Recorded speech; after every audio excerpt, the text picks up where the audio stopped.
Hello world, welcome back to the Razor RC, and we're done. We finished the build of the brand new Tekno EB48 2.0. Just completed this today actually, finished painting the body, so we got it all stickered up and ready to go. So I just want to talk about the build. Also talked about what electronics I've got going on in the vehicle, as well as a couple little tips, nothing too big, but yeah, some little tricks that might help your build if you're building one of these. Super huge shout out to yourrc.com. Go check them out. They're over there in Finland. Really excellent prices on pretty much everything. I mean, they carry everything, which is the most awesome thing. You got race kits, bashers, off-road, on-road, crawlers, pretty much every brand, Tekno, Team Associated, X-Ray, Kyosho, Arma, Team Corrale, Team Associated. I think I mentioned that already. I don't know. They carry like everything. Traxxas, whatever you want, they got it. And we do have a 5% off coupon code. They do have Euro shipping for under €5. So pretty efficient, pretty cheap, especially if you live in Europe. And even if you don't, throw down your address, do the little currency conversion, because depending on where you live, if you've got a strong currency in your local region, you may be surprised at what kind of prices you get. So they definitely can be a place to get some stuff cheap, especially if you have a strong currency. So check them out, Your RC. Big shout out to them. Here's the EB48 2.0. And so yeah, I picked this up a couple weeks ago. Pretty much was looking for kind of the best all-around basher slash race kit. This is my very first 8-scale buggy and wanted something to kind of do both. If you've been following the channel, I do race kits, mainly on the 10-scale side, but also a lot of bashers from Arma, Traxxas, Team Corrale, all that good stuff. So I felt like this was kind of the best choice to do both. I mean, there is also the TLR, Typhon, and some other things, but Tekno is known for being extremely durable kits. They do, basically market to the basher side as well. Basically selling the race kits as things you can bash also. So in my particular kit, what I've got going on electronics wise, we're running a Savox 1210 SG servo. So we'll see how that actually runs. For the power system, Team Corrale Toro X, actually ESC. This is 6S capable, although I am going to run this just on 4S. And then for the motor, a Hobby Star 4068 can motor, 2050 kV, which I wasn't really sure what the proper kV is for a 4S, but 2050 I think is pretty typical for what people run. And then receiver, I'm running a Spectrum receiver hooked up to my Spectrum DX5C radio, so I'm running this at 11 milliseconds, so pretty decent speed. It's not going to be the ultimate fastest radio, but for what I want to do, which is a combination of bashing and racing, I think that'll be fine.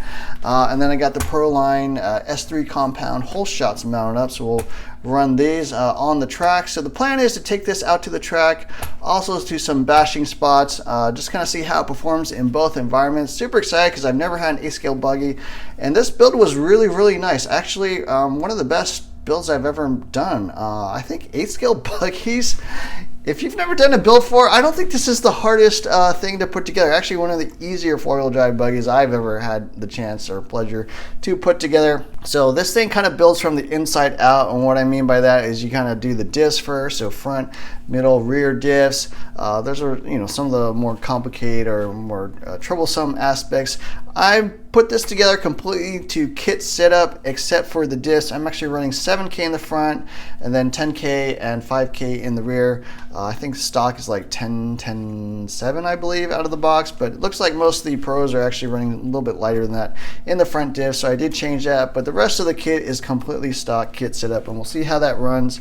Tekno setups generally tend to be pretty good. Obviously everyone's got their own preference, but I think it's a good baseline to start. Now, in terms of the build itself, no real issues. A couple little things to note. The manual says to put in 2 shims in the diffs when you put them into the cases. So they show you 2 shims here on the right side. I ended up only doing 1 shim. Didn't really fit 2 shims. Even 1 shim I didn't feel like was necessary.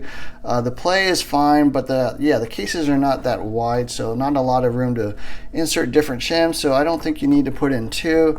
Other things to note, on these front screws that mount the shocks. Be aware there is a right hand threaded side and a left hand threaded side, and the left hand side actually goes on opposite corners depending whether you're on the front or the rear.